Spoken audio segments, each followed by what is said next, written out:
కడప జిల్లా ప్రొద్దుటూరు పెన్నా నది పరివాహక ప్రాంతంలో భూ కబ్జాదారులు రెచ్చిపోతున్నారు. రామేశ్వరం సోములవారిపల్లె పెన్నా రివర్ బెడ్ లో అధికార పార్టీకి చెందిన కొంతమంది వ్యక్తులు 2 ఎకరాల 15 సెంట్లు నది పరివాహక భూమిని దున్ని చుట్టూ కాంపౌండ్ వాల్ కట్టాలని ప్రయత్నించారు. విషయం రెవెన్యూ సిబ్బందికి తెలియడంతో ప్రొద్దుటూరు తహసీల్దార్ నజీర్ అహ్మద్ విషయం ఆర్డీఓ శ్రీనివాసులకు సమాచారం ఇచ్చారు. ఈ విషయంపై స్పందించిన ఆర్డీఓ శ్రీనివాసులు వెంటనే ఆక్రమణలు తొలగించాలని ఆదేశాలు జారీ చేశారు. ఆక్రమణలు తొలగించడానికి పెన్నా నది వద్దకు చేరుకున్న రెవెన్యూ సిబ్బందిపై కొంతమంది వైసీపీ నేతలు దుర్భాషలాడినట్లు తెలుస్తోంది. కోట్ల రూపాయలు విలువ చేసే పెన్నా నదిని పరివాహక ప్రాంతాన్ని ఇప్పటికే దాదాపు 200 ఎకరాలకు పైగా ఆక్రమించి ఇండ్లు కట్టుకున్నారు. భూ కబ్జాలపై తహసీల్దార్ నజీర్ అహ్మద్ స్పందిస్తూ పెన్నా నది పరివాహక ప్రాంతాన్ని ఆక్రమించాలని ప్రయత్నిస్తే కఠిన చర్యలు తప్పవని హెచ్చరించారు.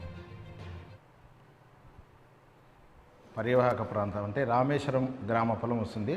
కొంత మేరకు మన భాగము, మరికొంత భాగం మనకు టెంపుల్ ఉంది కదా, ఆ టెంపుల్ నుంచి ఆ పక్క వచ్చేసి పోట్లదుర్తి అంటే ఎర్రగుంట్ల మండలం వస్తుంది. చాలా రోజుల నుంచి రివర్ బెడ్ ప్రాంతంలో కొంత నివాస గృహాలు, కొంత కమర్షియల్గా కూడా కొంత ఆక్రమించుకున్నట్టు మా దృష్టికి వచ్చింది. ఇటీవల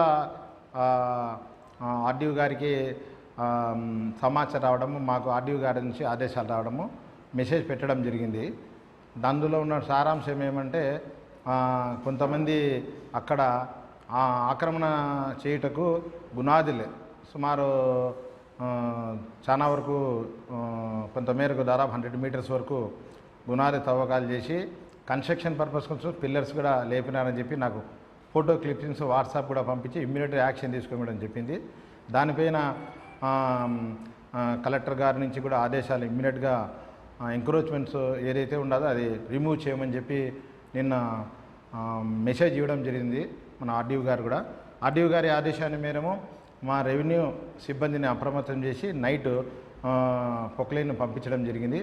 అక్కడ కూడా కొంతమంది మా రిమూవ్ చేస్తా అంటే కొంతమంది మా రెవెన్యూ సిబ్బంది పైన కూడా కొంచెం దురుసుగా మాట్లాడము, తర్వాత అప్పుడు పోలీసులు అయితే పిలుచుకొని వెళ్ళలేదు, కొంత ఘర్షణ కూడా కొంచెం జరిగిందని మాకు